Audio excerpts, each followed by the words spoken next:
प्यारे बच्चों, मैथमेटिक्स में इस समय हम लोग 3 डायमेंशनल ज्योमेट्री स्टडी कर रहे हैं और 3 डायमेंशनल ज्योमेट्री में आपको पता ही है कि हम लोग मिसलिनियस एक्सरसाइज सॉल्व कर रहे थे। इस समय मिसलिनियस एक्सरसाइज में हम लोगों ने 15 क्वेश्चन पिछली क्लास तक सॉल्व किए हैं। इस क्लास में हम लोग क्वेश्चन नंबर 16 और उससे आगे के क्वेश्चन सॉल्व करेंगे, ठीक है ना। तो मैं पढ़ता हूं, आप भी ध्यान से देखेंगे कि क्वेश्चन नंबर 16 में क्या लिखा हुआ है। लिखा हुआ है, यदि O मूल बिंदु तथा बिंदु P के निर्देशांक 1, 2, -3 है। O मूल बिंदु है और एक पॉइंट P भी आपको दिया गया जिसके ये कोऑर्डिनेट्स हैं। तो बिंदु P से जाने वाले तथा OP के लंबवत तल का समीकरण ज्ञात करिए। एक आपको ऐसा समतल पता लगाना है जो बिंदु P से गुजरेगा और जो OP होगा ना, मूल बिंदु को P से मिलाने वाली जो लाइन होगी उसके लंबवत तल होगा। ऐसे तल का समीकरण आपको पता लगाना है। देखिए, मैं यहां पर एक फिगर बनाता हूं छोटा सा, उससे आपको समझने की कोशिश करिए। फिगर बना देंगे तो चित्र थोड़ा सा समझ के आप बड़ी आसानी से कर पाएंगे। तो ये x, y और ये z, ये हम मान लेते हैं प्लेन है इस तरह से। यहां पर कहीं पर भी पॉइंट P हम ले लेते हैं, ये पॉइंट P, और इस पॉइंट P के कोऑर्डिनेट्स हैं 1, 2, -3। ये ओरिजिन पॉइंट है O, ये OP है, ठीक है। अब थोड़ा ध्यान से देखिएगा, उन्होंने बोला एक ऐसे तल का समीकरण बताओ जो बिंदु P 1, 2, -3 से होकर जाता है और OP पर लंब समतल है, OP के लंबवत तल है। अब थोड़ा ध्यान से देखिएगा बेटा, जिस बिंदु से आपको याद होगा, आप जो क्वेश्चंस आपने सॉल्व किए उनमें जो तल हम लिया करते थे उसमें एक बिंदु ये P होता था जिसको आप x1, y1 और z1 से लिखते थे, और एक सदिश होता था वो तल पर लंब सदिश रहता था। जैसे ये सदिश है तो ये तल पर लंब सदिश है। कैसे मालूम कि ये तल पर लंब सदिश है? उन्होंने बोला है OP के लंबवत तल, तो हम मान लेते हैं कि ये जो तल है वो OP के लंबवत है। तो अब आप खुद देखिए, एक बिंदु से जाने वाले इसको A मान लेते हैं और एक सदिश के लंबवत समतल का समीकरण, एक बिंदु से जाने वाले और एक सदिश के लंबवत तल का समीकरण, इसकी वैल्यू होती थी r minus vector A dot vector n is equal to 0। ये इसका फॉर्मूला होता है। अगर उसी लिहाज से आप इसको सोचेंगे तो आपको मिलेगा कि जो तल है वो बिंदु P से गुजरता है और ये जो OP वेक्टर है ना, इसके लंबवत भी है। समझ आ रहा है? तो जिस बिंदु से गुजरता है उसे हम चाहें तो उसकी स्थिति सदिश को, आपको याद होगा कि बिंदु, जिस बिंदु से तल गुजरता है उसकी स्थिति सदिश को हम वेक्टर A से लिख लेते थे। तो यहां पर जो तल है वो इस बिंदु से गुजरता है, तो इसका जो वेक्टर बनेगा उसको हम वेक्टर A से लिख लेंगे, vector I plus 2j cap minus 3k cap, ये वेक्टर आ गया। अब जो तल है वो लंबवत किसके है? लंबवत है OP के। तो अगर ये OP वेक्टर हमने निकाल लिया तो हमको वेक्टर n पता चल जाएगा, क्योंकि तल जिसके लंबवत होता है उसको वेक्टर n से लिखते हैं। आज यहां पर तल OP के लंबवत है तो वेक्टर OP को n से लिख देंगे, ठीक है ना। तो यहां पर जो वेक्टर n होगा वो किसके बराबर आएगा? वेक्टर OP के। और वेक्टर OP की वैल्यू कितनी आएगी? OP मतलब बिंदु P का स्थिति सदिश, ठीक है। बिंदु P का स्थिति सदिश क्या बनेगा? I cap plus 2j cap minus 3k cap, ये वेक्टर n आ गया। अब समतल का अभीष्ट समीकरण, समतल का अभीष्ट समीकरण, अभी मैंने आपको बताया formula, r vector r minus vector A dot vector n is equal to 0। एक बिंदु P से जाने वाले तथा OP के लंबवत समतल का समीकरण। तो जिस बिंदु से जाता है उसका स्थिति सदिश हमने A बना लिया, और OP के लंबवत, जैसे यहाँ n के लंबवत होता था यहाँ OP के लंबवत है, तो जो काम यहाँ वेक्टर n करता था वो काम यहाँ OP कर रहा है, इसीलिए vector n is equal to vector OP लिख दिया। अब हम ये इक्वेशन लगा देंगे, vector r minus vector A की जगह पर इसे लिखेंगे I cap plus 2j cap minus 3k cap dot vector n की जगह पर बेटा लिखेंगे I cap plus 2j cap minus 3k cap is equal to 0। वैसे ये समतल का समीकरण आ गया, पर ये वेक्टर स्वरूप है। देखना ये है कि इसमें आंसर में वेक्टर रूप दे रहे हैं या कार्तीय रूप दिया जा रहा है। ये हमने 16 नंबर सॉल्व किया है और इसका ये कार्तीय रूप दिया जा रहा है, तो हम इसको कार्टेशियन फॉर्म में चेंज कर लेते हैं, ठीक है ना। आर की जगह वैल्यू लिख दीजिए, आर की जगह पर क्या वैल्यू लिखेंगे, एक्स आई कैप प्लस वाई जे कैप प्लस जेड के कैप, यहां लिखेंगे फिर उसको माइनस करेंगे। तो थोड़ा सा देखिए क्या मिलेगा, x माइनस 1 आई cap plus Y minus 2 j cap plus Z plus 3 के कैप, ये आपको मिलेगा। ये जेड प्लस 3 क्यों, ये माइनस इस माइनस को प्लस कर देगा। उसके साथ dot I cap plus 2 j cap minus 3k cap is equal to 0। अब इसका और इसका डॉट प्रोडक्ट करवाना है। i के गुणांक को i के गुणांक से, j के गुणांक को j के गुणांक से, k के गुणांक को k के गुणांक से गुणा करना है।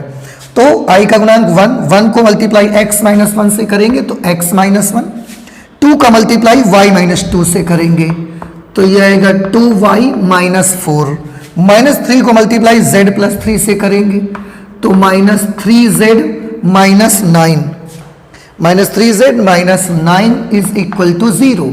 अब आप देखिए x plus 2y minus 3z, ये माइनस 1 माइनस 4 माइनस 5 हो गया, माइनस 5 और minus 9 minus 14 is equal to 0।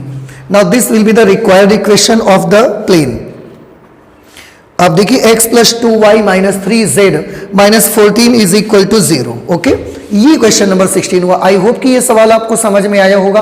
बहुत सिंपल है, जिस बिंदु से होकर जाएगा उसका पोजीशन वेक्टर वेक्टर a से लिखेंगे और जिस वेक्टर के लंबवत होगा उसको हम n से लिख देंगे। अब इस क्वेश्चन में था क्या ना, p से होकर जाता था और OP के ही लंबवत था, तो p का जो पोजीशन वेक्टर बनेगा वही वेक्टर a बनेगा और OP वेक्टर जो बनेगा वो वेक्टर n बन जाएगा क्योंकि इसी के लंबवत है। और ये फॉर्मूला लगा के बड़ी आसानी से समतल की इक्वेशन हम निकाल लेंगे। ठीक है, आप प्लीज नोट करिए जल्दी से, अगला क्वेश्चन लगाते हैं। क्वेश्चन नंबर 17 में लिखा है, बेटा मैं पढ़ रहा हूं, आप ध्यान से देखिएगा। वैसे इसमें 3 समतल दे दिए गए हैं, अब इन पर बेस्ड क्वेश्चन क्या है वो मैं पढ़ के सुनाता हूं आपको। आप भी देखिए, लिखा हुआ है समतलों r dot 1 plus 2j plus 3k, r dot 1 plus 2j plus 3k minus 4 is equal to 0 और r dot 2y plus j minus k, 2y plus j minus k plus 5 is equal to 0 के प्रतिच्छेदन रेखा को अंतर्विष्ट करने वाले तथा तल r dot 5y plus 3j minus 6k, 5y plus 3j minus 6k plus 8 is equal to 0 के लंबवत तल का समीकरण। देखिए ध्यान से समझिएगा इसको। आपको एक ऐसे तल का समीकरण पता लगाना है ना जो इन दोनों तलों की प्रतिच्छेदन रेखा से जाए और इस वाले तल के लंबवत हो। देखिए यही लिखा हुआ है, इन दोनों समतलों की प्रतिच्छेदन रेखा से जाने वाले समतल का समीकरण चाहिए और शर्त यह है कि वो जो समतल आए वो इसके लंबवत होना चाहिए। ऐसा एक क्वेश्चन हालांकि हम पहले भी कर चुके हैं, आज और कर लेते हैं। देखिए ये मैं एक फिगर बनाता हूं, इससे आप ध्यान से समझने की कोशिश करिएगा। ये 2 समतल मैं यहां पर पहले तो आपको बना के दिखाऊंगा। एक प्लेन ये है, एक दूसरा प्लेन यहां पर बना लेते हैं हम, और ये प्लेन है इस तरीके से। ये 2 प्लेन मैंने बनाए और मान लेते हैं कि ये वाला जो प्लेन है वो ये है, vector r dot i plus 2j plus 3k is equal to 4। और ये दूसरा वाला प्लेन ये वाला है, vector r dot 2i cap plus j cap minus k cap is equal to minus 5। ठीक, अब इन दोनों तलों की ये देखिए प्रतिच्छेदन रेखा आ गई।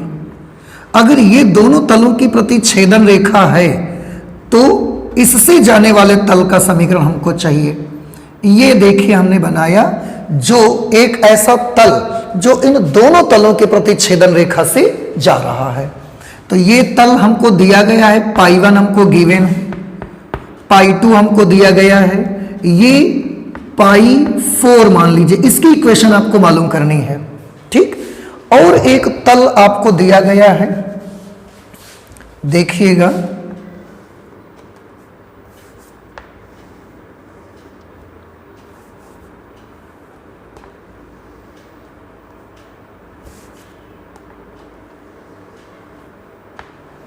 ये देखिए, ये हमारा प्लेन है पाई 4 और यही है हमारा अभीष्ट तल, जिस तल का समीकरण हमको मालूम करना है। क्वेश्चन के मुताबिक ये दो तल तो मैंने यहां बना दिए, एक ऐसा तल जिसकी इक्वेशन मुझे पता लगानी है वो भी मैंने बना दिया। ये तल जो है, हमें जिस तल की इक्वेशन चाहिए उसके लंबवत है ये तल उसके लंबवत है। मतलब कैसा होगा ये प्लेन, तो ये प्लेन कुछ इस तरह से होगा बेटा। देखिए ये प्लेन मैंने यहां पर बना दिया, ये लास्ट वाला vector r dot 5i cap plus 3j cap minus 6k cap is equal to -8। ठीक है, अब थोड़ा ध्यान से देखिएगा, ये वाला प्लेन हो गया, ये वाला प्लेन हो गया, इन दोनों की प्रतिच्छेदन रेखा हो गई है। ये एक ऐसा तल है जो दोनों की प्रतिच्छेदन रेखा से होकर के जाता है, और ये एक ऐसा तल है जो इसी तल के लंबवत है। इसको मान लेते हैं पाई 3। हमें जिस तल का समीकरण चाहिए वो पाई 4 का चाहिए। ये हमारा रिक्वायर्ड प्लेन है। आई होप कि फिगर की मदद से अब तक तो सारी चीज समझ में आ गई होगी। हम एक्चुअली करना क्या चाहते हैं, आप थोड़ा ध्यान से देखिएगा। ये जो हमारा प्लेन है, इसका नॉर्मल वेक्टर अगर बनाएंगे तो कुछ इस तरह से बनेगा। ठीक, ये जो तल है इसका नॉर्मल वेक्टर अगर बनाएंगे तो कुछ इस तरीके से बनेगा, क्योंकि ये वाला प्लेन और ये वाला प्लेन आपस में लंबवत हैं, इसलिए इनके नॉर्मल वेक्टर भी तो आपस में लंबवत आएंगे। अब अगर इसका नॉर्मल वेक्टर और इसका नॉर्मल वेक्टर आपस में लंबवत हैं, तो दोनों के नॉर्मल वेक्टर्स का जो डॉट प्रोडक्ट होगा उसको 0 होना चाहिए। हम इसी पॉइंट को एक्सटेंड करके यहां पर अपने क्वेश्चन को सॉल्व करना चाहते हैं। ठीक है, तो हम सबसे पहले क्या करेंगे, सबसे पहले हम ये करेंगे कि इन दोनों तलों की प्रतिच्छेदन रेखा से जाने वाले समतल का समीकरण निकालते हैं। इसका इक्वेशन पहले बनाएंगे हम। ठीक है, तो चलिए देखते हैं। यहां पर लिखेंगे समतल 1 व समतल 2 की प्रतिच्छेदन रेखा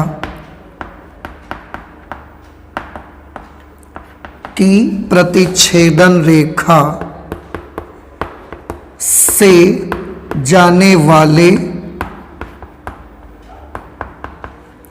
समतल का समीकरण। आपको याद होगा दो समतलों की प्रतिच्छेदन रेखा से जाने वाले समतल का समीकरण क्या होता है, r dot n1 plus lambda n2 is equal to d1 plus lambda d2। वही लगाना है मुझे यहां पर, r dot vector n1 plus lambda vector n2 is equal to d1 plus lambda into d2। ठीक है ना, तो हमें इन दो समतलों की यहां पर n1 का काम कौन करेगा, ये नॉर्मल वेक्टर है तो ये n1 हो जाएगा। ये सेकंड प्लेन का नॉर्मल वेक्टर है तो ये n2 होगा।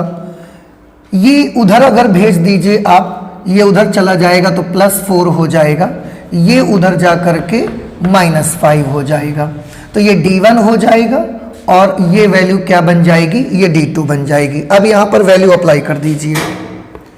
वेक्टर r डॉट n1 की जगह पर ये लिखेंगे i cap plus 2j cap plus 3k cap plus lambda. n2 की जगह पर बउआ क्या लिखेंगे, ये इसको लिख देंगे 2i cap plus j cap minus k cap lambda n2। d1 की जगह पर लिखेंगे 4 और d2 में लैम्डा का गुणा करके लिखेंगे d2 यानी कि -5 में लैम्डा से मल्टीप्लाई करके लिखेंगे -5 लैम्डा। ठीक है ना, यहां तक हम लोग पहुंचे। अब आप देखिए वेक्टर आर डॉट, इसमें आई कैप एक जगह, जे कैप एक साथ और के कैप एक साथ कर लेते हैं। तो क्या होगा, आई कैप एक साथ करोगे 1 + 2 lambda, 1 + 2 lambda I cap, 2 + lambda J cap, 2 + lambda J cap, 3 - lambda K cap, 3 - lambda K cap is equal to 4 - 5 lambda. अब ये बेटा देखिए ध्यान से, ये एक समतल की समीकरण है। किस समतल की समीकरण है? तो समतल 1 और समतल 2 की प्रतिच्छेदन रेखा से जाने वाले समतल के समीकरण है। मतलब ये π4 की इक्वेशन है, क्योंकि यही वो समतल है जो इसकी और इसकी प्रतिच्छेदन रेखा से जाता है। तो ये π4 की इक्वेशन है, ठीक है ना। अब π4 की इक्वेशन को देखकर थोड़ा सा सोचने की कोशिश करिए कि आपको नहीं लगता ये vector R dot vector N is equal to D type का है? वेक्टर आर समतल की समीकरण क्या होती है? समतल की समीकरण तो ऐसे होती है, इज इक्वल टू डी। तो बिल्कुल वैसा ही तो है बेटा, vector R dot vector N is equal to vector D. मतलब हमारा कहने का कि ये इक्वेशन इस प्लेन की है और इस समतल का ये नॉर्मल वेक्टर है आर डॉट एन। ये एन है ना उस समतल का, ये उसका नॉर्मल वेक्टर है। और उस समतल का नॉर्मल वेक्टर हमने क्या माना है? वेक्टर एन मान लेते हैं, ठीक है ना, वेक्टर एन मान लिया। तो आई होप कि ये चीज अब आपको समझ में आ गई कि दो समतलों की प्रतिच्छेदन रेखा से जाने वाले समतल का समीकरण है ये, R dot N is equal to D type का है। तो ये उस समतल का नॉर्मल वेक्टर है जो कि चित्र में हमने कैपिटल वेक्टर कैपिटल एन से इसको लिखा है। तो यहां पर अब देखो, इसको हम 1 मान लेते हैं। हमें जिस समतल का समीकरण चाहिए वो आ गया है, बट एक छोटी सी प्रॉब्लम है कि हमारे पास लैम्डा नहीं है। लैम्डा होता और जैसे ही हम यहां पर रखेंगे ना, हमें समतल की इक्वेशन मिल जाएगी, पर लैम्डा नहीं है, यही तो प्रॉब्लम है। अब इसको कैसे सॉल्व करना है आपको? तो आप करेंगे ऐसे कि ये नॉर्मल वेक्टर हमने इसका निकाल लिया। देखो π4 का नॉर्मल वेक्टर, π4 का नॉर्मल वेक्टर कितना आएगा? 1 + 2 lambda I cap plus 2 + lambda J cap, 2 + lambda J cap plus 3 - lambda K cap, 3 - lambda K cap. ये इस वेक्टर n की वैल्यू आ गई, ठीक है ना। अब इस समतल का नॉर्मल वेक्टर ये देखिए, और इस समतल का नॉर्मल वेक्टर क्या है? 5i + 3j - 6 के। इसको हम मान लेते हैं वेक्टर n। तो ये π4 का नॉर्मल वेक्टर है, π3 का नॉर्मल वेक्टर, π3 का नॉर्मल वेक्टर जिसे हमने वेक्टर n माना हुआ है, उसकी वैल्यू आप यहां से ले लीजिए। 5i cap plus 3j cap, 5i cap plus 3j cap minus 6k cap. अब फिगर आपको साफ साफ दिखाता है कि जो कैपिटल N कैप है और कैपिटल वेक्टर n है और जो वेक्टर स्मॉल n है, दोनों ही आपस में कैसे हैं? लंबवत। क्यों? क्योंकि उनके समतल भी तो आपस में लंबवत हैं। तो चित्र से vector n is perpendicular to vector n, therefore vector n dot vector n should be equal to 0। इसका और इसका डॉट प्रोडक्ट कर लीजिए एक साथ। डॉट प्रोडक्ट में i के गुणांक को i के गुणांक से, j के गुणांक को j के गुणांक से और k के गुणांक को k के गुणांक से गुणा करना है। तो 5 का गुणा इससे करना है, तो ये क्या आएगा? 5 + 10 लैम्डा। फिर 3 का गुणा 2 + लैम्डा से करना है, तो 6 + 3 लैम्डा। -6 को इससे मल्टीप्लाई करना है, तो -18 + 6 lambda, -18 + 6 lambda is equal to 0। देखो 10 लैम्डा, 3 लैम्डा, 6 लैम्डा, 6 3 9 और 10 19 लैम्डा हुए। और ये 6 5 11 और -18, 6 5 11 प्लस का हो गया, 18 माइनस का, तो 11 - 18 -7, उधर जाकर ये प्लस का 7 हो गया। तो लैम्डा की वैल्यू आ गई 7/19। अब अगर लैम्डा का निकल आया, हमने पहले भी आपसे बोला था कि समतल का समीकरण तो आ गया, बस प्रॉब्लम ये है कि लैम्डा की वैल्यू नहीं है मेरे पास, तो लैम्डा की वैल्यू अब आ गई है। अब आप निकाल सकते हो समतल का समीकरण। तो अब हम यहां पर रख देंगे, तो लिखेंगे लैम्डा का मान समीकरण 1 में रखने पर समतल का अभीष्ट समीकरण, इस पे रख देंगे हम। तो ये आ जाएगा वेक्टर r डॉट 7/19 लिखना है। 7 दूना 14/19 आएगा।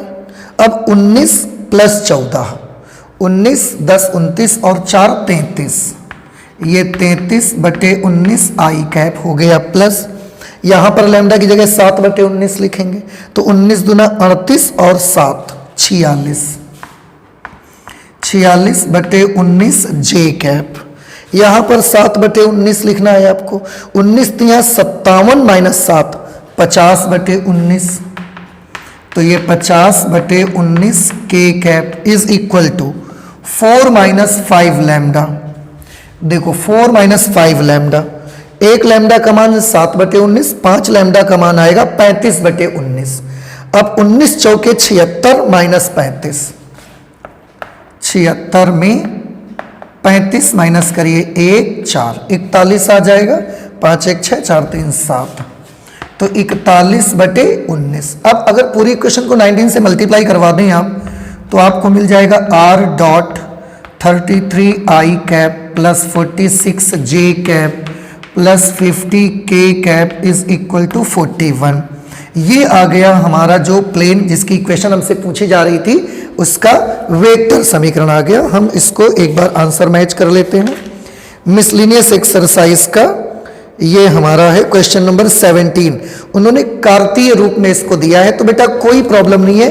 कार्तीय रूप में दिया है तो बस r की जगह पर आपको एक्स आई कैप प्लस वाई जे कैप प्लस जेड के कैप लिखोगे और इससे डॉट प्रोडक्ट करवा दोगे। ठीक है, आप कर लेंगे इसको हम। अच्छा, इसकी जगह आप क्या लिखोगे, एक्स आई कैप प्लस वाई जे कैप प्लस जेड के कैप, फिर उसको इससे करोगे। तो जब आप सॉल्व करोगे 33x 46y प्लस 50z और ये 41 इधर आके -41 इज इक्वल टू 0, और यही प्लेन की इक्वेशन इसमें दे रहे हैं। 33x plus 45y plus 50z minus 41 बराबर 0। यहाँ 45y आ रहा है, इसका मतलब हमसे यहाँ कहीं कुछ मिस हो गया है जे वाली टर्म में। 7/19 लिखेंगे, 19 दूना 38 और 7 45।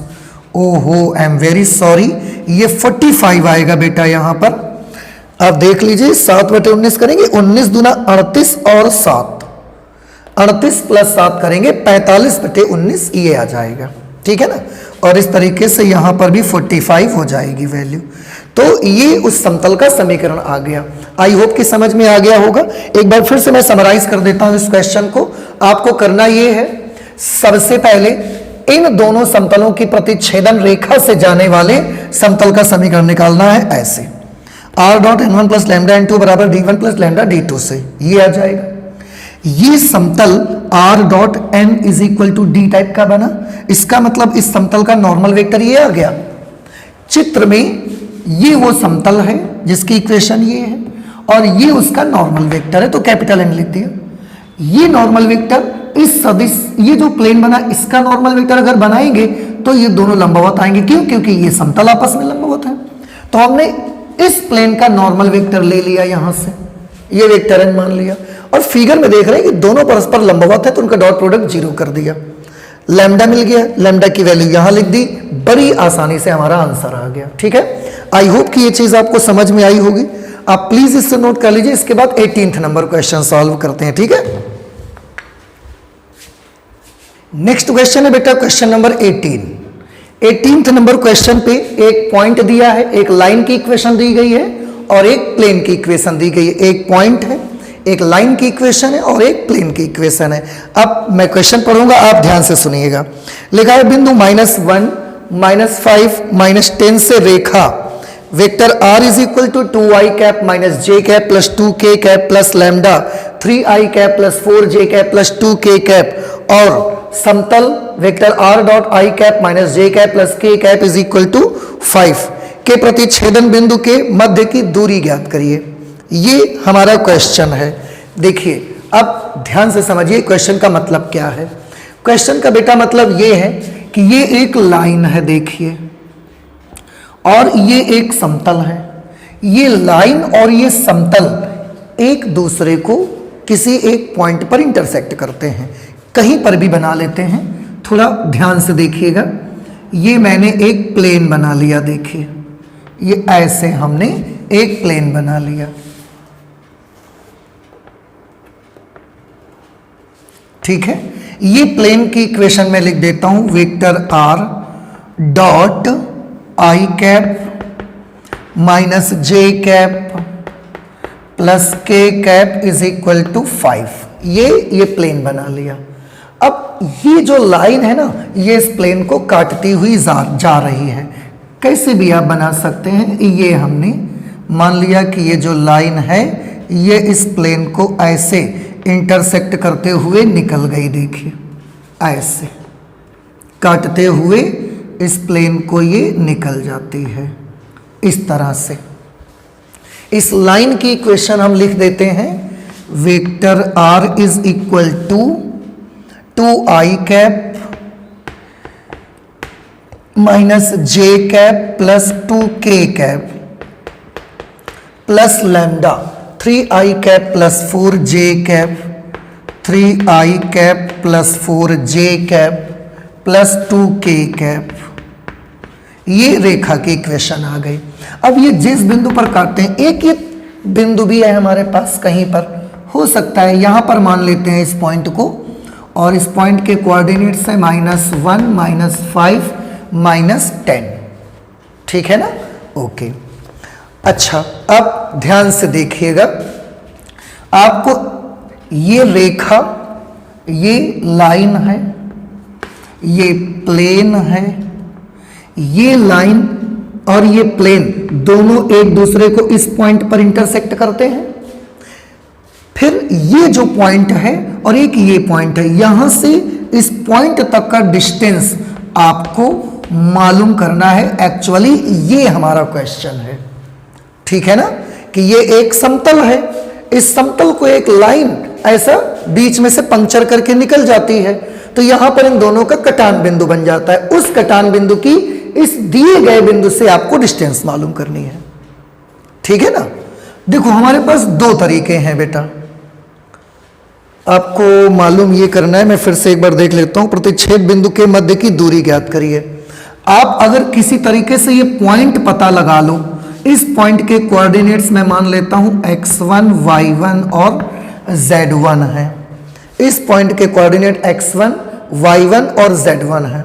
किसी तरह से अगर इस पॉइंट का कोऑर्डिनेट आपको मिल जाए ना, फिर इन दो बिंदुओं के बीच की दूरी का सूत्र लगाएंगे और बड़ी आसानी से हम इसके और इसके बीच का डिस्टेंस मालूम कर लेंगे। कुछ बात समझ में आ रही है आपको? क्या करना है, अगर ये पॉइंट के निर्देशांक मुझे मिल जाएं, तो ये निर्देशांक मुझे मालूम है, ये अगर मिल जाएंगे तो हम इन दो बिंदुओं के बीच की दूरी का सूत्र लगाएंगे और ये डिस्टेंस मालूम कर लेंगे, ठीक है। तो चलिए करते हैं कैसे। अब आप देखिए, देखने वाली बात ये है कि ये जो पॉइंट है वो इस लाइन पर भी स्थित है और ये वाला पॉइंट समतल पर भी स्थित है।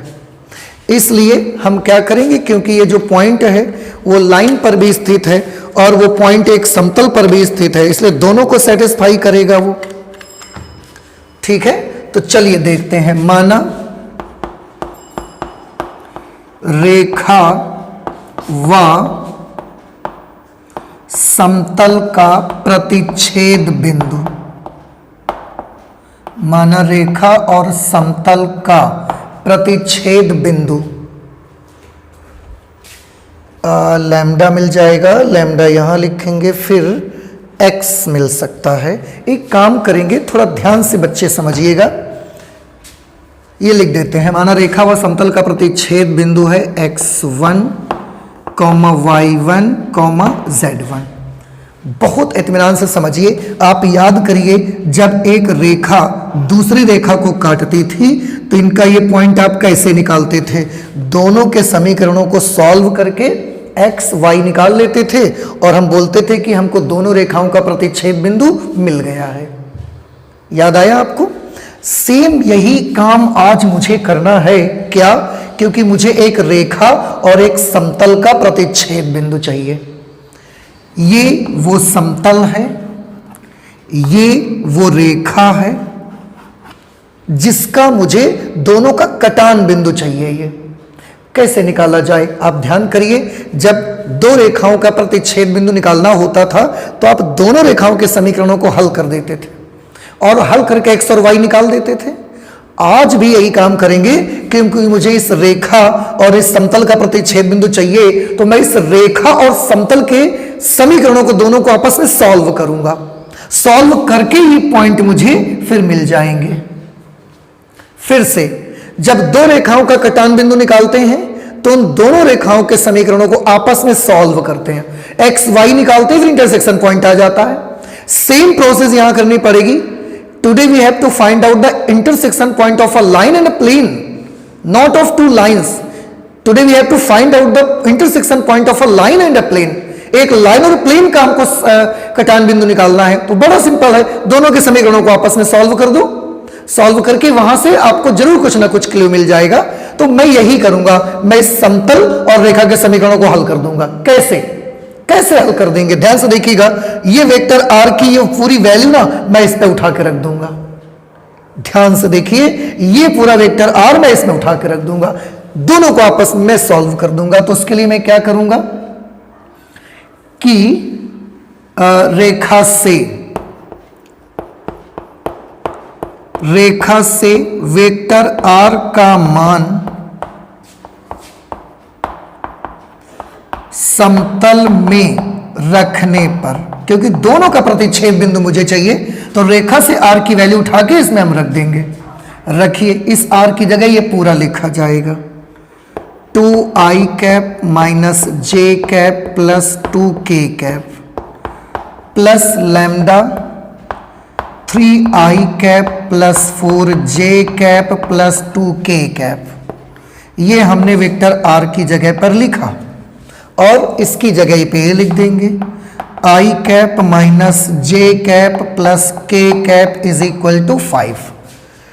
इसको थोड़ा सा सॉल्व करो। i कैप एक जगह, j कैप एक जगह, k कैप एक जगह। i कैप एक जगह करोगे तो 2 + 3 लैम्डा बनेगा, 2 + 3 लैम्डा i कैप।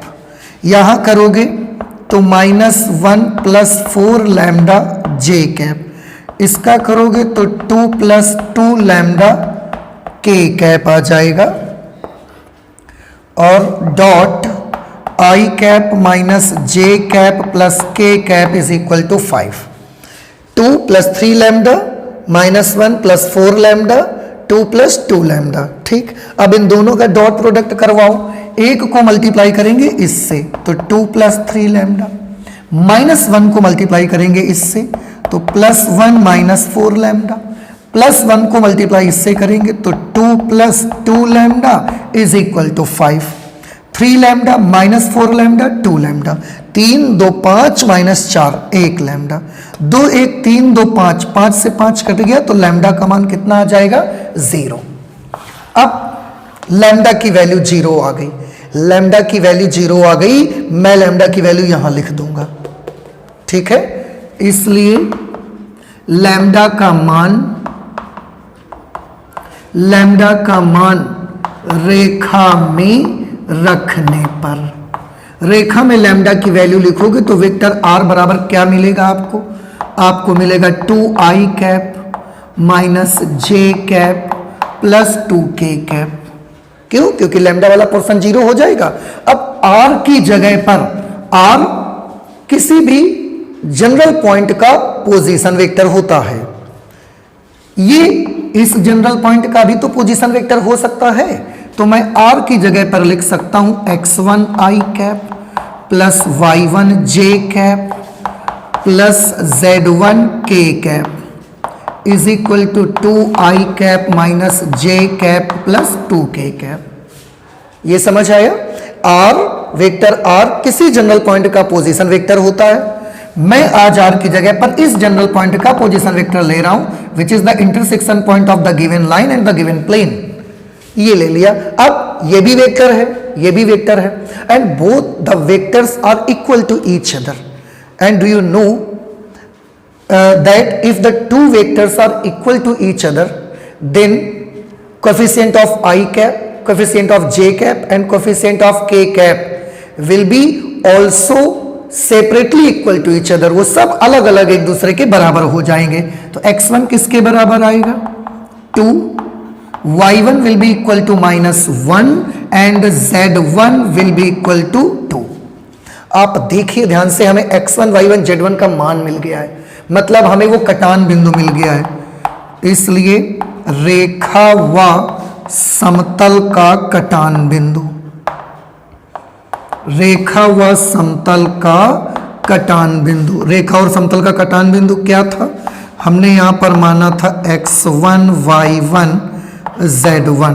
x1 की वैल्यू है 2, y1 है -1, z1 है 2। अब ये बिंदु आ गया, ये बिंदु हमें मालूम है, इन दोनों के बीच का डिस्टेंस निकालना है।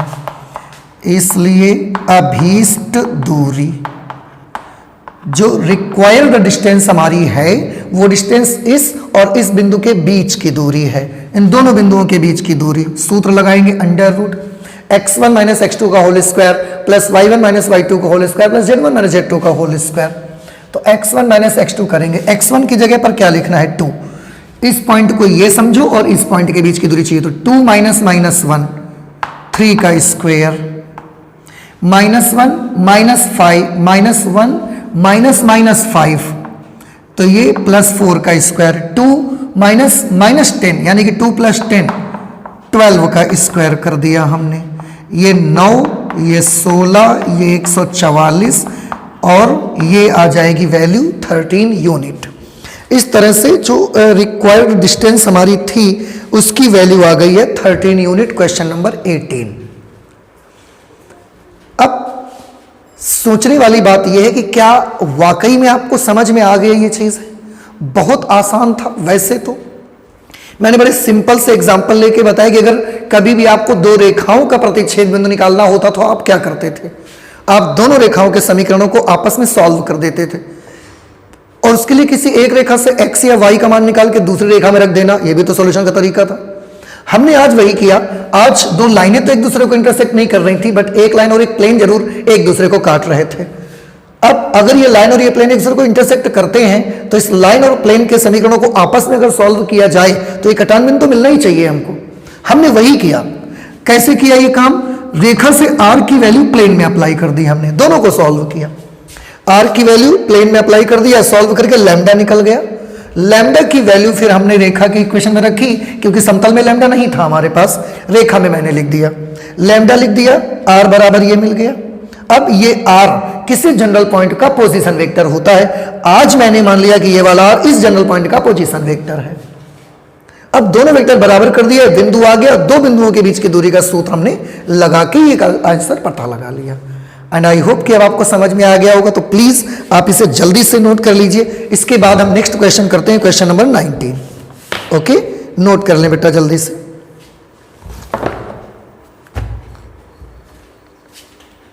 क्वेश्चन नंबर 19 लेते हैं बेटा।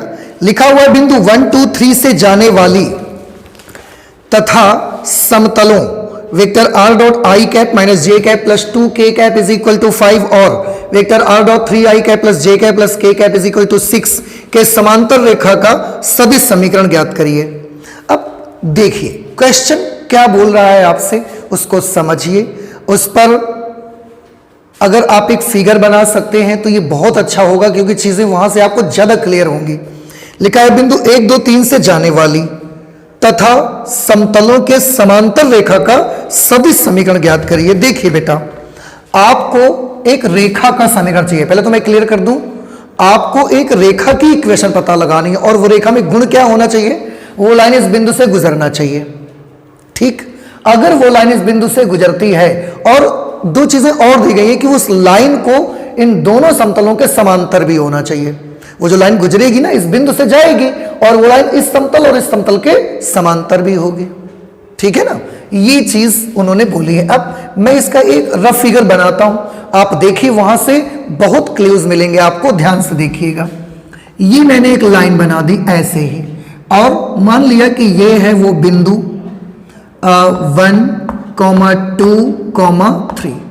आई होप कि ये चीज आपको समझ में आ गई। इस बिंदु से रेखा होकर गुजरती है, ठीक है। ये दो समतल दिए गए, इन दोनों समतलों के समांतर भी है रेखा, लिखा है समतलों इसके समांतर रेखा है। हम ये दो समतल भी कहीं बना सकते हैं, यहां बना लेते हैं हम ये दोनों प्लेन्स, यहां ऐसे बना दिए हमने, देखो एक प्लेन ये बना दिया और एक प्लेन हम ये बना देते हैं। देखिए ये मुझे नहीं पता कि ये आपस में समांतर है कि नहीं समांतर है, ये मैं नहीं जानता, मुझे तो बस इतनी जानकारी है कि जो लाइन है हमारी वो लाइन इन दोनों समतलों के समांतर है। तो ये दोनों ही समतल आपस में आमने सामने ऐसे होंगे कि ये ऐसे होंगे, इसके बारे में मुझे कोई जानकारी नहीं है।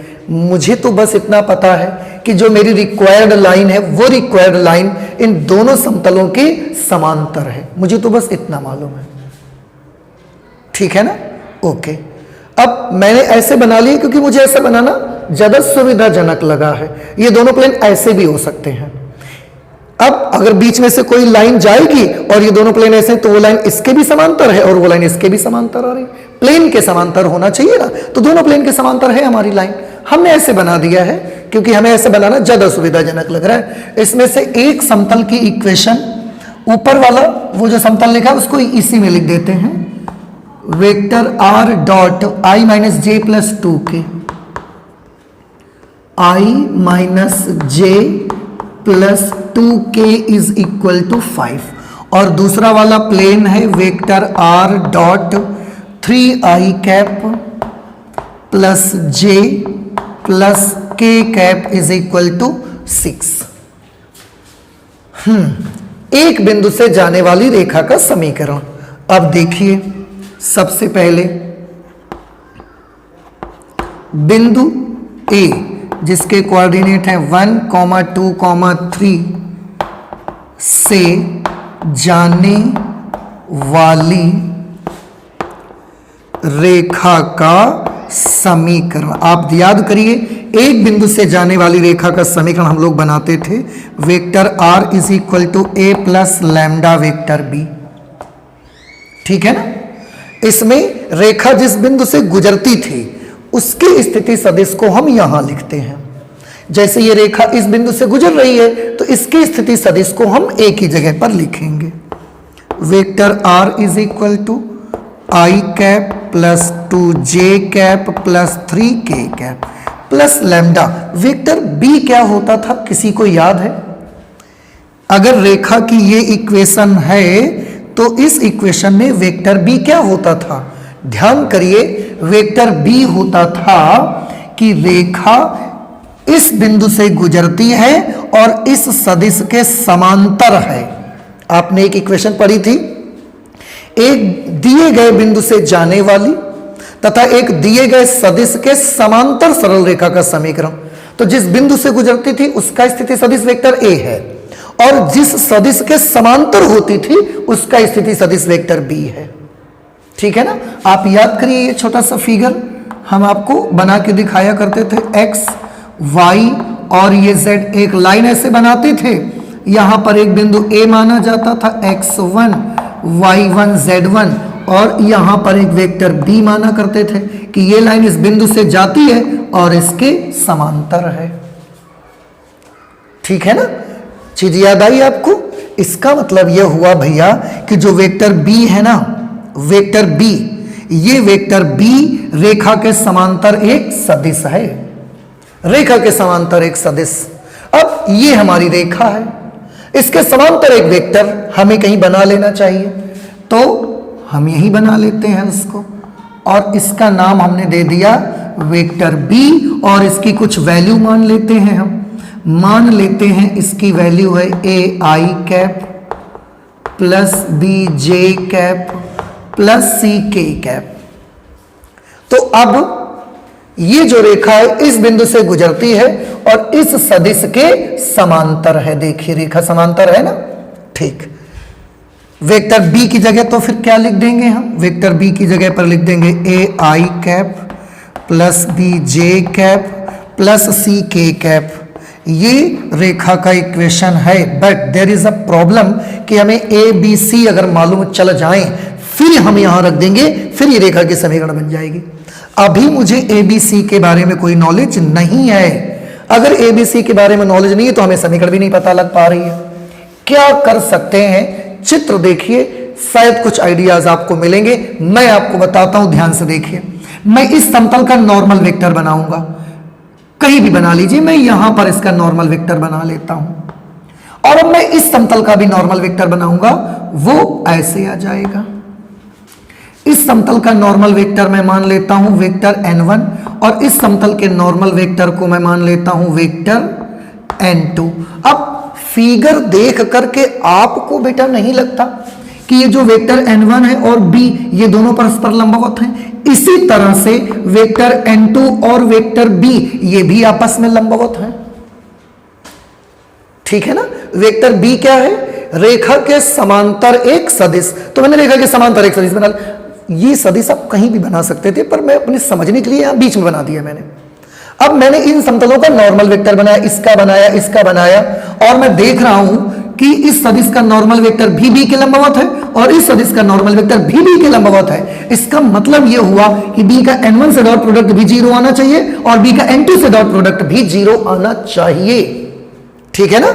अब यहां पर अगर हम चित्र में देखकर आपको n1 की वैल्यू बताएंगे तो क्या बताएंगे, और वेक्टर n2 की वैल्यू क्या होगी। n1 मैंने क्या बोला है, n1 इस प्लेन का नॉर्मल वेक्टर है और ये है इस प्लेन का normal vector, i cap minus J cap plus 2k cap, i cap minus J cap plus 2k cap. और वेक्टर n2 मैंने इस समतल का नॉर्मल वेक्टर माना है और ये है 3i cap plus J cap plus k cap, 3i cap plus J cap plus k cap.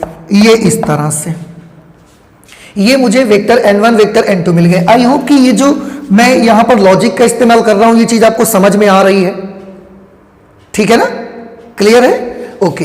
तो वेक्टर b n1 और n2 दोनों के लंबवत है, तो लिखेंगे because vector b is perpendicular to vector n1 implies that vector b dot vector n1 should be equal to 0।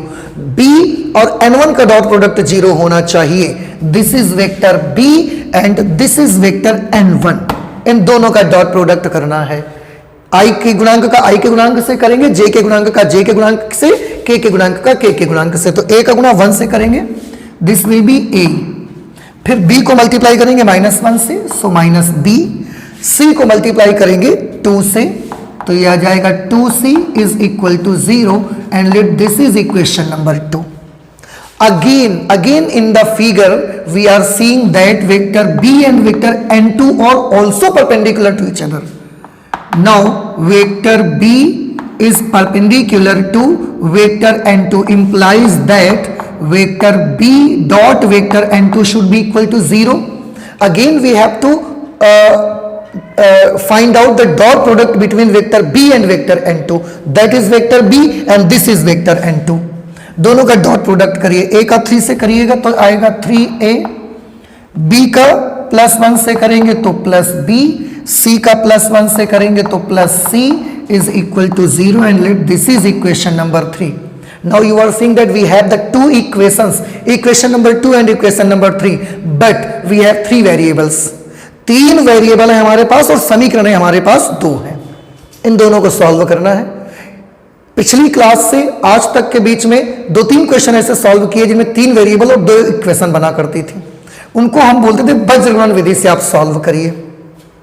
3a plus b plus c, ठीक, दोनों को सॉल्व कर लीजिए। समीकरण 2 और 3 को हल करने पर, समीकरण 2 व समीकरण 3 को हल करने पर a लिखेंगे इज इक्वल टू बी लिखेंगे इज इक्वल टू सी लिखेंगे।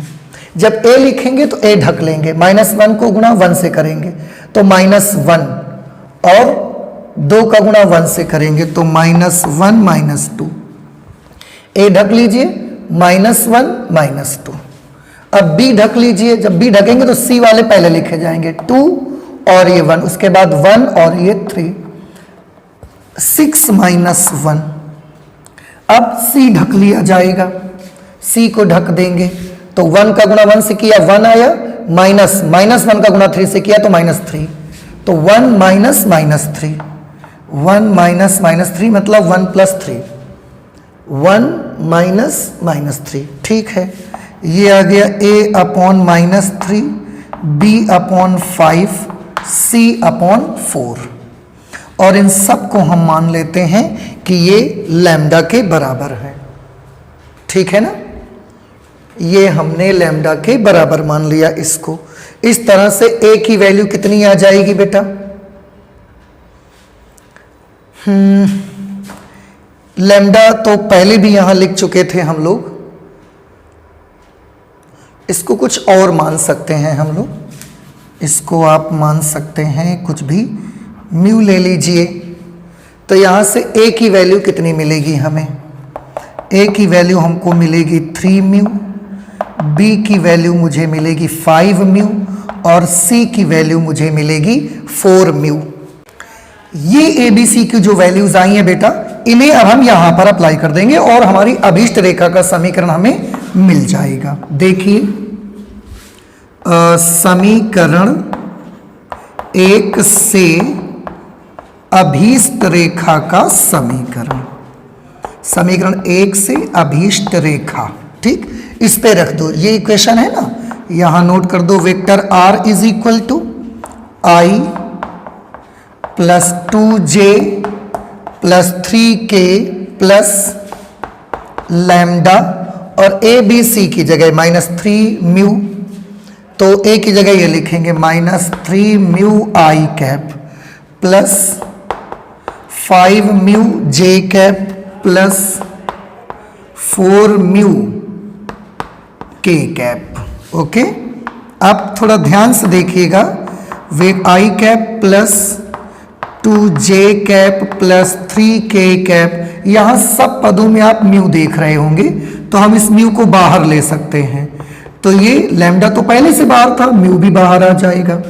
ये आ गया -3i cap plus 5j cap plus 4k cap. अब बेटा ध्यान से देखना, लैम्डा भी एक कांस्टेंट था, म्यू भी एक कांस्टेंट है, तो दोनों का मल्टीप्लिकेशन भी करोगे तो ये कांस्टेंट ही तो रहेगा।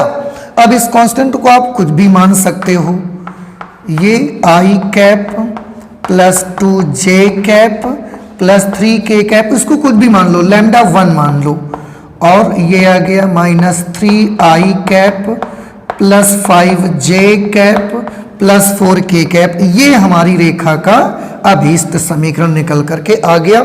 This is the equation of required line. I hope कि समझ में आया होगा। यहां पर जो म्यू आ जाएगा ना, उसको आप जैसे ही बाहर लोगे तो ये कांस्टेंट के साथ कांस्टेंट, इसको कुछ मान लेंगे लैम्डा 1, और आप देखो ये वैसे ही क्वेश्चन है ना, r = a + लैम्डा × b। तो ये तरीका हम लोग यूज करेंगे, एंड आई होप कि आपको समझ में आया है। ये वो लाइन इस बिंदु से जाती है, इस सदिश के समांतर है, और क्योंकि ये समतल भी रेखा के समांतर है, तो समतल पर जो नॉर्मल वेक्टर होंगे ना, वो b के लंबवत होंगे। उस प्रोसेस का इस्तेमाल करके हमने a b c निकाले, यहां रखे और सॉल्व करके आंसर निकाल लिया। अब आई होप कि आपको समझ तो आ गया होगा, तो आप प्लीज इसे जल्दी से नोट कर लीजिए। इसके बाद 20 नंबर करते हैं, ठीक है। क्वेश्चन नंबर 20 बेटा देखते हैं। इसमें एक पॉइंट और 2 लाइंस की इक्वेशन हमको दी गई है। अब मैं पढ़ूंगा और देखिए कि क्या कहा जा रहा है। बोल रहे हैं बिंदु 1, 2, -4 से जाने वाली और दोनों रेखाओं, इस पर और इस पर लंब रेखा का सदिश समीकरण ज्ञात करिए। आपको करना यह है, एक रेखा का समीकरण आपको मालूम करना है। वो रेखा में गुण क्या क्या है कि वो रेखा इस बिंदु से गुजरती है, और ये जो 2 लाइनें हैं ना, इन दोनों लाइनों पर वो लाइन लंबवत है। यही क्वेश्चन बोला जा रहा है, ठीक। मैं यहां पर फिर एक छोटा सा रफ फिगर बनाऊंगा। आप देखते हैं कि जब रफ फिगर बनाते हैं तो चीजें ज्यादा क्लियर होके बाहर आती हैं, और उससे सॉल्व करने में हमें कुछ ज्यादा ही आसानी मिल जाती है। तो मैं यहां पर फिर से एक लाइन ऐसे बना देता हूं, और मान लिया कि लाइन का ये जो पॉइंट है, इस पॉइंट से लाइन हमारी गुजरती है, और वो पॉइंट है 1, 2, -4। यही पॉइंट मुझे लगता है क्वेश्चन नंबर, नहीं 19 में नहीं था, दूसरा था। खैर, ये वो लाइन आ गई जिसके समीकरण हमको चाहिए, ठीक है ना। ओके, अब ये जो दो लाइनें दी गई हैं इन पर ये वाली रेखा लंबवत है। आप अगर रेखा को अच्छे से आपने समझा होगा तो इसका वेक्टर फॉर्म आप मुझे बता सकते हैं। इसकी वेक्टर फॉर्म आएगी vector r is equal to 8i cap minus 19j cap plus 10k cap plus lambda 3i cap minus 16j cap plus 7k cap. आठ माइनस 19 10 से रेखा जाती है और 3i cap minus 16j cap plus 7k cap के समांतर है। ऐसे ही इस रेखा का वेक्टर फॉर्म अगर बनाओगे तो ये आएगा 15i cap plus 29j cap plus 5k cap plus mu 3i cap plus 8j cap और माइनस 5k कैप। ये हमने इन दोनों रेखाओं के सदिश समीकरण बना लिए हैं। क्वेश्चन के मुताबिक हमारी जो ये रिक्वायर्ड लाइन है ये दी गई दोनों रेखाओं पर लंब है, तो ये मैं दोनों रेखाएं बना लेता हूं। एक रेखा मैंने ये बना लिया और कहीं पर भी यार एक रेखा और बना लो। ये आप इस रेखा का सदिश समीकरण ये मान लीजिए और इस रेखा का सदिश समीकरण ये मान लेते हैं। तो इस रेखा की वेक्टर इक्वेशन क्या है? Vector r is equal to 8i cap minus 19j cap plus 10k cap plus lambda 3i cap minus 16j cap plus 7k cap. ऐसे इस रेखा की इक्वेशन हमको दी गई है vector r is equal to 15i cap plus 29j cap plus 5k cap और plus mu 3 plus 8 minus 5 3 plus 8 minus 5, ठीक है ना। ये रेखाओं के समीकरण आपको इस ये जो ऐसे लाइन बनी ना उसका इक्वेशन पता लगाना है। अगर इसका इक्वेशन पता लगाना है तो ये किसी ना किसी वेक्टर के समांतर होगी। मान लिया ये है वो वेक्टर बी और इसकी वैल्यू फिर से मान लेते हैं A I cap plus B J cap plus C K cap. अब जिस रेखा का समीकरण हमको चाहिए ये हमारी रिक्वायर्ड लाइन है, अभीष्ट रेखा है ये हमारी। ये जो हमारी अभीष्ट रेखा ये इस बिंदु से जाती है और इस सदिश बी के समांतर है। तो इसका समीकरण क्या होगा? सॉरी, ये हम लिखेंगे बिंदु 1 2 4 बिंदु 1 2 माइनस 4 से जाने वाली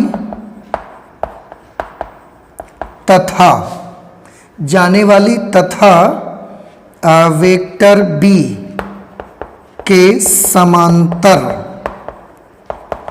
रेखा का समीकरण ये आएगा vector r is equal to I cap plus 2j cap minus 4k cap, ये तो ये आ गया प्लस लैम्डा। इस पे आप कोई दूसरा कांस्टेंट लिख सकते हो k और वेक्टर b लिखना है। वेक्टर b की जगह आप वो लिख दीजिए A I cap plus B J cap plus C K cap. ये रेखा का समीकरण है। बस अगर कहीं से आपको ए बी सी के मान मिल जाएं वो हम वहां रख देंगे जाके और बड़ी आसानी से हमें रेखा का समीकरण मिल जाएगा। अब कैसे मिलेंगे ए बी सी? थोड़ा ध्यान से देखिए बेटा, ये जो रेखा आपको दी गई है आपको नहीं लगता ये वाली जो रेखा है वो इसके समांतर है और ये वाली जो रेखा है वो इसके समांतर है, ठीक है। इसको हम माने ले रहे हैं वेक्टर n1 और इसको हम मान लेते हैं वेक्टर n2। वैसे ये रेखा में वेक्टर b माने जाते हैं पर मैंने यहाँ n1 n2 मान लिया है। ये लाइन इसके समांतर होगी तो यहाँ पर मैं वेक्टर n1 लिखे दे रहा हूँ। ये लाइन इसके समांतर होगी तो यहाँ पर मैं वेक्टर n2 बनाए दे रहा हूँ, ठीक है ना। अब थोड़ा सा ध्यान से देखिए कि अगर हम इसको पीछे बढ़ाएंगे तो आप फिर से पाएंगे कि जो वेक्टर बी है वो वेक्टर n1 के भी लंबवत है और वेक्टर बी वेक्टर n2 के भी लंबवत है।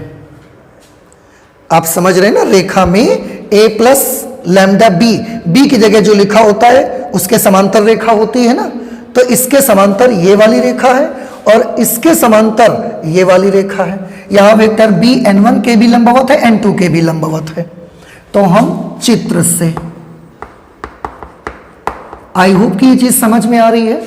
3 लाइनें हैं और तीनों लाइनों के समांतर उनके उनके वेक्टर हैं। इस लाइन के समांतर इसका वेक्टर b है, इस लाइन के समांतर इसका वेक्टर ये हमने n1 माना है, ये n2 माना है, ठीक है ना। और n1 यहां से मिलेगा, n2 आपको यहां से मिल जाएगा। चित्र में आप देखें, चित्र में vector b is perpendicular to vector n1 implies that vector b dot vector n1 should be equal to 0। b और n1 का डॉट प्रोडक्ट 0 होना चाहिए क्योंकि वो दोनों लंबवत हैं। ये b है और ये n1 है, डॉट प्रोडक्ट करिए 3a minus 16b plus 7c, 3a minus 16b, 3a minus 16b plus 7c is equal to 0 and let this is equation number 2। ऐसे ही b और n2 तथा vector b is perpendicular to vector n2 implies that the dot product of vector b and vector n2 should be equal to 0। क्योंकि ये चीजें figure में हमको दिखती हैं, देखिए, इसीलिए मैं हमेशा बोलते रहता हूं figures speak better than the words. आप जब भी ये क्वेश्चन सॉल्व करें फिगर जरूर बनाएं और चीजों को अंदर से फील करेंगे तो ज्यादा आसानी रहेगी आपको सारा कुछ करने में। b और n2 का डॉट प्रोडक्ट 0 करिए, this is vector b and this is vector n2। Now you have to do the dot product between this vector and this vector. So 3a plus 8b minus 5c, 3a plus 8b minus 5c is equal to 0 and let this is equation number 3, 3a plus 8b minus 5c। अब again we have 2 equations but 3 variables और फिर से हमें उन तीनों variables के मान चाहिए, a b c की वैल्यूज चाहिए। मैं फिर से वही काम करूंगा, फिर से a b c के मान यहां रखूंगा और फिर से हमारी समीकरण मिल जाएगी। देखिए, वज्र गुणन विधि, वज्र गुणन विधि, a upon b upon c upon and they are equal to each other. a upon क्या करेंगे, माइनस 16 को माइनस 5 से किया 80, माइनस 8 का 7 से किया 56, ठीक। फिर b को ढकिए, तो पहले c वाले लिख लो 7 और माइनस 5, फिर a वाले 3 और 3, ठीक है ना। 7 का 21 माइनस 3 तिया 5 तिया 15, 21 माइनस 15, तो 21 प्लस 15 हो जाएगा, ठीक है ना। 7 का 21 माइनस 15, 21 प्लस 15, इधर 16 पंचे 80 माइनस 8 सत्ते 56, ठीक है। सी वाला देखो, सी लिखेंगे तो 3 अट्ठे 24 माइनस 16 तिया 48, 24 माइनस 48 तो प्लस 48 हो जाएगा। देखिए 3 अट्ठे 24 माइनस 48 तो प्लस 48। इसको कुछ मान लीजिए आप, इसको कोई भी कांस्टेंट आप मान सकते हैं, कुछ भी नाम दे दीजिए, मैं इसको p माने ले रहा हूं, ठीक है। a अपॉन ये माइनस करिए, 10 में से 6 गया 4, 7 में से 5 गया 2, b 21 प्लस 15 36, c अपॉन 8 4 12 की 2 हाथ से लगा 1, 4 2 6 और 1 7, 8 4 12 4 2 6 1 7 p। इस तरीके से a की वैल्यू बेटा कितनी आ गई 24p, b की वैल्यू कितनी आ गई 36p और c की वैल्यू आ गई 72p। अब a b c तीनों के मान हम इसमें रख देते हैं। Late this is equation number 1। तो लिखेंगे a b व c के मान समीकरण 1 में रखने पर अभीष्ट रेखा का समीकरण अभीष्ट रेखा का समीकरण। इस पे रख दीजिए, this will become vector r is equal to I plus 2j minus 4k, I plus 2j minus 4k plus lambda तो लिखा रहने देंगे, साथ में ए बी सी के मान लिखेंगे। 24p, ये हमने लिखा 24p आई कैप प्लस 36p जे कैप, 36p जे कैप प्लस 72p और k कैप। यहाँ से आप चाहें तो कॉमन ले सकते हैं, वैसे इनसे भी 18 भी कॉमन हो सकता है। अब ये देखना है मुझे कि क्या वो कॉमन किया जा रहा है। 20 नंबर क्वेश्चन है, क्वेश्चन नंबर 20, 2i कैप 12 दूना 24, 12 तिया 36, 12 छन 72, मतलब 18 नहीं, आई एम सॉरी 12 कॉमन हो जाएगा, इससे कोई प्रॉब्लम नहीं है।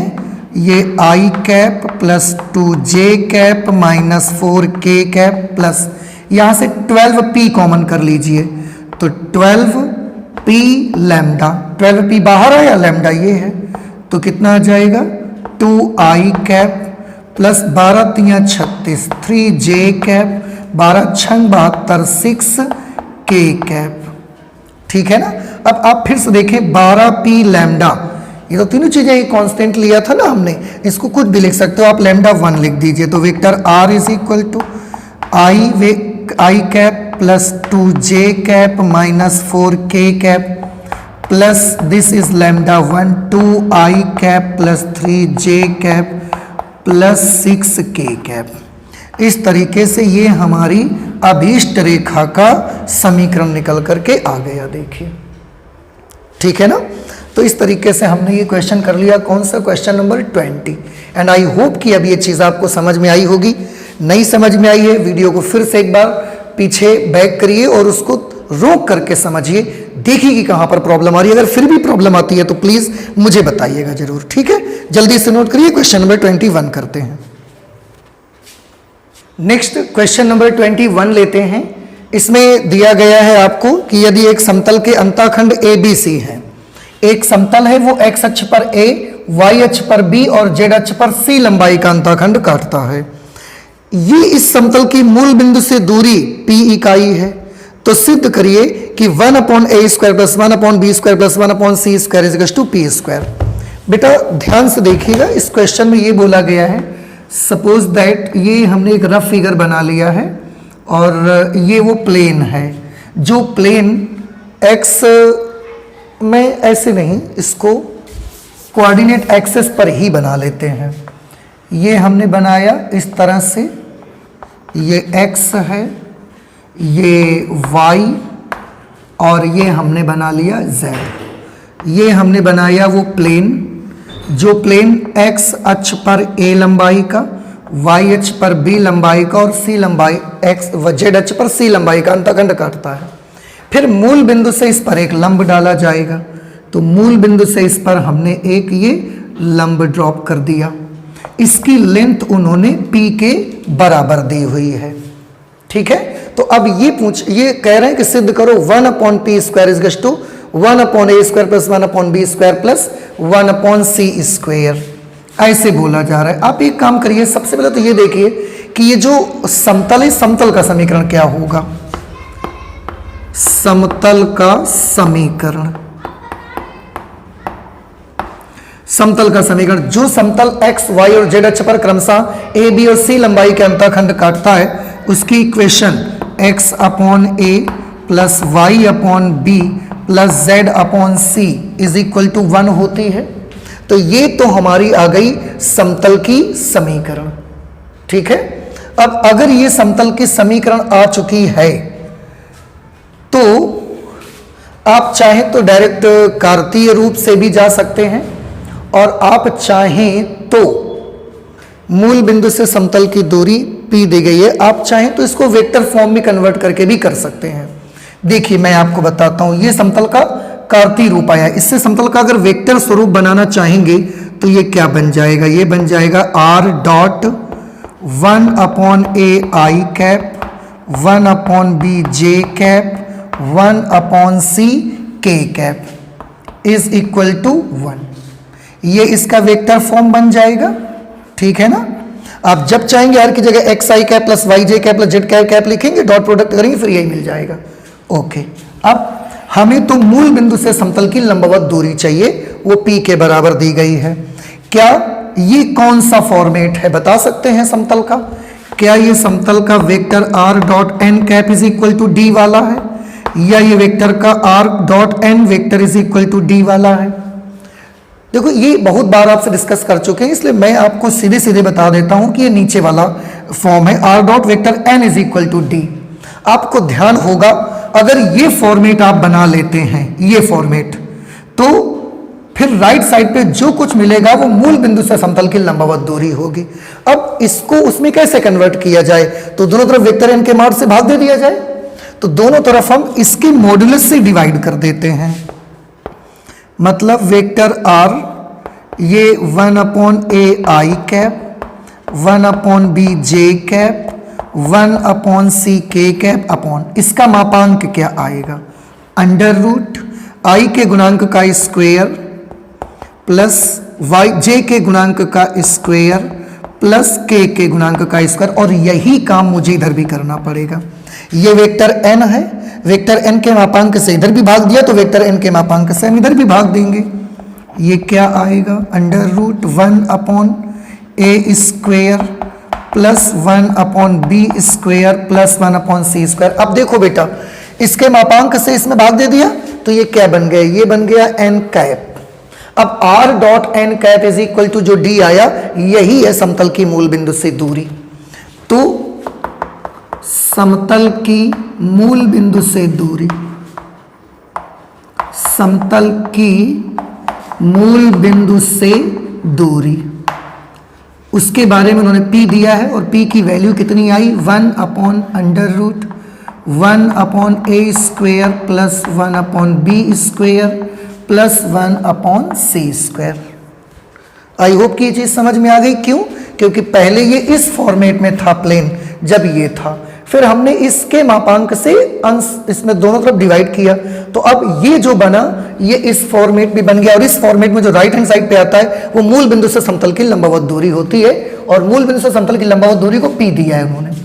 हम एक काम करेंगे, इसको इधर भेजेंगे, इसको इधर ले आएंगे, तो ये इधर आके बन जाएगा 1 upon A square plus 1 upon B square plus 1 upon C square, square root के अंदर, वो उधर जाके 1 अपॉन पी बन जाएगा। ये P इधर चला गया, ये पूरा इधर आ गया। वर्ग कर दो दोनों पक्षों का, तो ये आएगा 1 upon P square is equal to 1 upon A square plus 1 upon B square plus 1 upon C square. यही आपको सिद्ध करना था, देखिए, ठीक है ना। आई होप कि ये चीज समझ में आ गई। तो प्लीज आप इसे नोट करें, इसके बाद 22 नंबर क्वेश्चन सॉल्व करते हैं, ठीक है, नोट कर लें। क्वेश्चन नंबर 22 पे बेटा देखते हैं, लिखा है दो समतलों 2x plus 3y plus 4z is equal to 4 और 4x plus 6y plus 8z equal to 12 के बीच की दूरी ज्ञात करिए। आपने क्लास 11th में जब स्ट्रेट लाइन पढ़ी तो दो रेखाओं के बीच की दूरी ज्ञात करी होगी। दो रेखाओं के बीच की दूरी आप कैसे निकालते थे? जैसे ये ax plus by plus c is equal to 0 एक लाइन है, दूसरी लाइन है ax plus by plus d is equal to 0। पहली बात तो x और y के अगर पोर्शन सेम है तो रेखाएं समांतर है। उनके बीच की दूरी निकालने के लिए हम एक सूत्र लगाते थे, c minus D upon under root A square plus B square, अगर दोनों लाइनें आपस में समांतर हैं तो, ठीक है ना। अब समांतर कैसे पता चलता था? एक्स वाई और इनके गुणांक बराबर होते थे। यहां पर भी बउआ आप देखें, एक प्लेन ये है और ये जो प्लेन है ना, अगर मैं इसके दोनों पक्षों में 2 से डिवाइड कर दूं तो ये 2x plus 3y plus 4z is equal to 6 आ जाएगा, और ये 4 अगर इधर ले आए तो -4 इज इक्वल टू 0, 6 इधर ले आए तो -6 इज इक्वल टू 0। अब आप ध्यान से देखिए कि x y z के कोएफिशिएंट्स दोनों के बराबर है।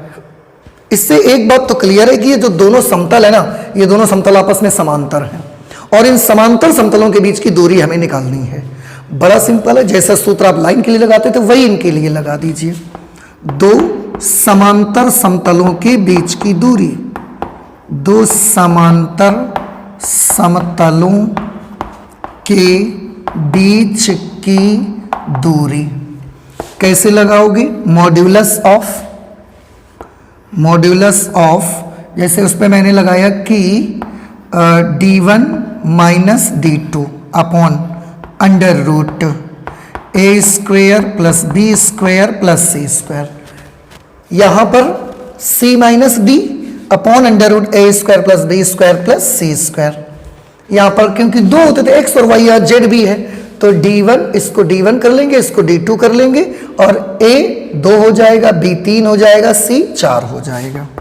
तो d1 की जगह पर लिखेंगे -4, माइनस d2 की जगह -6, तो +6 हो जाएगा upon under root A square plus B square plus C square. A की जगह 2 तो 4, बी की जगह 3 तो 9, सी की जगह पर 4 है 16। सॉल्व करिए, ये +2 हो जाएगा, 16 9 25 4 29 अंडर रूट 29। ये आ जाएगा दो समतलों के बीच का डिस्टेंस, जो कि 22 नंबर पे है। डी पार्ट सही जवाब होगा आपका, 22 नंबर डी पार्ट सही जवाब। तो ये बहुत आसान है, जब भी कभी दो समतलों के बीच की दूरी निकालनी हो, कार्तीय रूप में है, उनमें चेक कर लो कि क्या दोनों समतल आपस में समांतर हैं। ये कहां से पता लगेगा? x, y और z के कोएफिशिएंट्स बराबर आ जाएंगे। इसके बाद ये a b c हो जाएंगे, ये भी a b c क्योंकि बराबर है, ये d1 और ये d2। अब दो समतलों के बीच की दूरी के लिए हम एक सिंपल सा फॉर्मूला लगाएंगे, modulus of d1 minus d2 upon under root a square plus b square plus c square, जो कि स्ट्रेट लाइन में हम लगाते थे दो रेखाओं के बीच की दूरी निकालने का एक फॉर्मूला, ठीक है ना, वहां से। तो कौन सा ऑप्शन सही निकलेगा? Option D is correct, option D correct रहेगा। इसके बाद क्वेश्चन नंबर 23। क्वेश्चन नंबर 23 पर है समतल, दो समतलों की इक्वेशन हमको दी गई है। समतल, पहला समतल दिया है 2x minus Y plus 4z is equal to 5, और दूसरा समतल दिया है 5x minus 2.5y plus 10z is equal to 6। ये परस्पर लंबवत हैं, समांतर हैं, y अक्ष पर प्रतिच्छेदन करते हैं, किस बिंदु से गुजरते हैं, ये चीजें आपको मालूम करनी है। इसको हम वेक्टर फॉर्म में बदल लेते हैं, इसको भी तो वेक्टर फॉर्म में आएगा r dot 2i cap minus j cap plus 4k cap is equal to 5। ऐसे इसको भी अगर वेक्टर फॉर्म में बदलेंगे तो r dot 5i cap minus 2.5j cap plus 10k cap is equal to 6। अब ये दोनों आपस में लंबवत हैं, समांतर हैं, ये हमको मालूम हो जाएगा इनके नॉर्मल वेक्टर से। देखिए, अगर समतल आपस में समांतर होंगे तो जो नॉर्मल वेक्टर हैं इनके दिक् अनुपातों का अनुपात बराबर आएगा। अगर ये आपस में लंबवत होंगे तो दिक् अनुपातों का जो या इनका डॉट प्रोडक्ट आपस में कैसा हो जाएगा? 0 हो जाएगा। फिलहाल मैं जो देख रहा हूं, पहले समतल में जो n1 आप देखेंगे वो है 2i cap minus j cap plus 4k cap. इसकी मदद से अगर हम a1 निकालें तो 2 आएगा, b1 निकालें तो -1 आएगा, और c1 निकालें तो 4 आएगा। सिमिलरली दूसरे का जो हम वेक्टर देख रहे हैं नॉर्मल वेक्टर, वो है 5i cap minus 2.5j cap plus 10k cap. इसके अगर हम DRs निकालें, दिक् अनुपात निकालें, तो a2 5 आएगा, b2 2.5 आएगा माइनस, और c2 आएगा 10। अब पहले से ही दिखाई दे रहा होगा आपको, आप समझ रहे होंगे फिलहाल कि यहां पर आप देखें a1 अपॉन a2 की वैल्यू निकालिए 2/5, that is 1/2.5। Again b1 upon b2 निकालिए -1 upon -2.5, this is 1/2.5। c1 upon c2 निकालिए 4/10, this is again 1/2.5। a1 upon a2, b1 upon b2 और c1 अपॉन c2 तीनों के मान आपस में बराबर आ रहे हैं, और ये इस बात का संकेत है कि दोनों ही समतल आपस में समांतर हैं। अगर ये लंबवत होते तो a1 a2 plus b1 b2 plus c1 c2 का मान 0 के बराबर आता। पर क्योंकि a1/a2 is equal to b1/b2 is equal to c1/c2 है, इसलिए दोनों ही समतल परस्पर समांतर हैं। ये 23 का बी पार्ट सही जवाब हो जाएगा। Option B is correct. ठीक है ना, आई होप कि समझ में आ गए।